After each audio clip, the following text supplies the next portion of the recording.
Alright guys, welcome back. CFP here, and this is Survival Living. Now today we're going to be talking about this Colorado gas shutoff that was vandalized and left roughly 3,500 people without heat. This was a few days ago. We actually got this story from watching over there at Marfugel TV. He covered this about 2 days ago, and we decided we're going to go talk about this and preparedness ideas on this subject. Now, there was three events that happened there in Colorado. Two were in Aspen and one was in another county. But what has linked all these together is the tag that was left behind on some of the piping and equipment, Earth First. Now, Earth First is a environmentalist activist group. There's been things in the past near ski resorts, and this is also saying ski resort. It fits, okay? But let's not get into who's to blame on this, because that's not what we're here for. We're talking about preparedness. All right, so these were three incidents that actually caused 3,500 people to lose heat. All right, when you have your gas turn off, if you have gas, what happens? All right, your hot water no longer works if you got a gas hot water heater. You cannot cook food if you got a gas stove, and you can't heat up your house if you have a gas furnace. So, this is Colorado. This is the end of December. It's not warm there. All right. Now, authorities did come out, and I believe also the gas company themselves helped distribute like 4,000 heaters for the population that was affected by this. Now, I did see a lot of people, whoa, they just turn off valves, so it's no big deal, just turn them back on. Now, that's incorrect. All right, I worked in the oil fields. I did not work for the gas company, but I did work in the oil fields out in North Dakota. There is a lot of processes you have to do first to make sure that the lines are safe to turn back on. You can't just throw a switch and go, okay, there it goes. No, these systems run through dryers. They got to be pressurized. They got to check for a lot of different things that could happen when this pipe is shut down. All right, moisture, things like that. There's a lot of things that they got to go through, and that's why it takes a while to get everything turned back on. Now, I've heard the conspiratorial spill on this.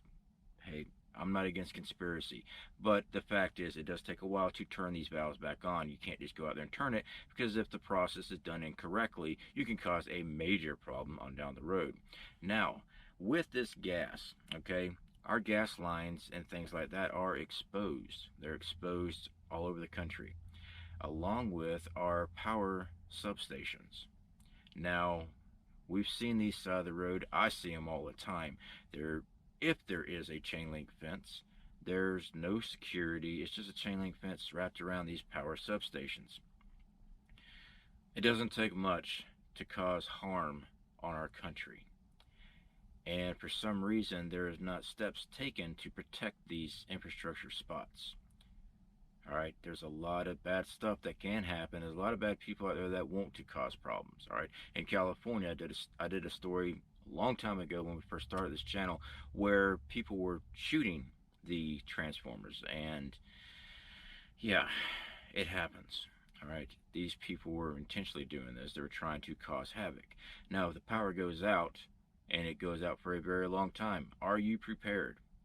All right, simple question. Are you prepared for power being out? Wintertime, you got to have power. You've got to be able to heat your home. You got to be able to cook food. All right, now we do have affiliate links and stuff like that with programs, guys. And hey, I'm affiliated with them, so of course I'm going to bring them up during this time, okay? We've recently got our affiliate product line with Blue Yeti. Same with Jackery. Those are solar generators. All right, those are a battery bank system. Okay, and of course with everything we put our affiliate links in there, and I'll tell you they're affiliate links. All right, guys, but do you have a way to generate power if the power goes out? If something happens to a substation, it's not going to be overnight. They fix everything if it's a major event. Okay, so having a way to produce power is a smart idea.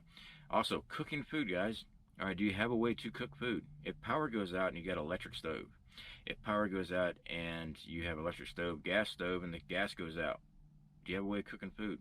All right, there are many different options out there we use, and I've showed it many times. We use a propane grill. We have an electric grill.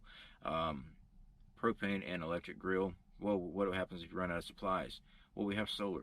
I've shown our solar systems on the show many times. So we took steps in providing power to our home. No matter what we need, we can have power. But there's many different options, guys. There's those parabolic solar cookers. I pop one up right there. All right, there's all kind of different things out there. All right, Even just going to Walmart and buying a gas stove at the camping section, it's like 30, 40 bucks. Propane form, you get the 1 pound propanes for ours went up. It's about $8 now for a 2-pack, but you can get an adapter to do a 20-pound propane tank. All right, they sell those on Amazon for about 20 bucks. There you go. No, I'm not trying to say something from Amazon. As a matter of fact, we have opted out of the Amazon program for our own reason. There are some things going on that I did not like. I'm not saying there's anything wrong with having Amazon. It's just we're stepping back from them, along with a couple other companies, because some things were going on and I just don't approve of it. But we'll get into that at a later date.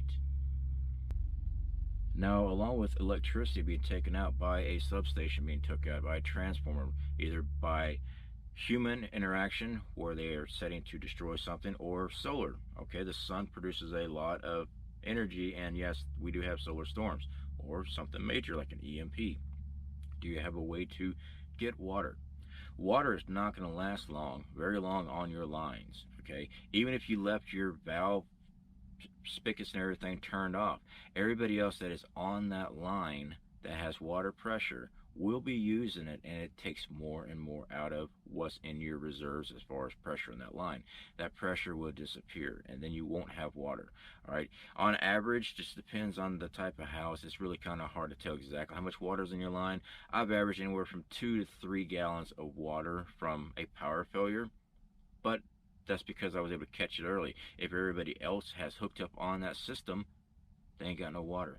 All right, now where we are right now, we have a well. We have a way to power up that well and produce power. All right, produce water. We have that ability. All right, now if it's a city water supply, it doesn't matter what solar and stuff like that we have here, we cannot produce power to make water pump to our home in a city because we are not hooked up to that system. So we're at the mercy of engineers, water employees, whatever they're called, and we have to wait for them to fix it. So we always tell people to store water. All right, and we've done that in the past. We've shown the easy, budget-friendly way using 2-liter bottles. We've also shown milk jugs. And yes, I've heard the entire thing about milk jugs. You don't want to use milk jugs because of the culture inside. Yes, absolutely, and I clearly covered that in these videos.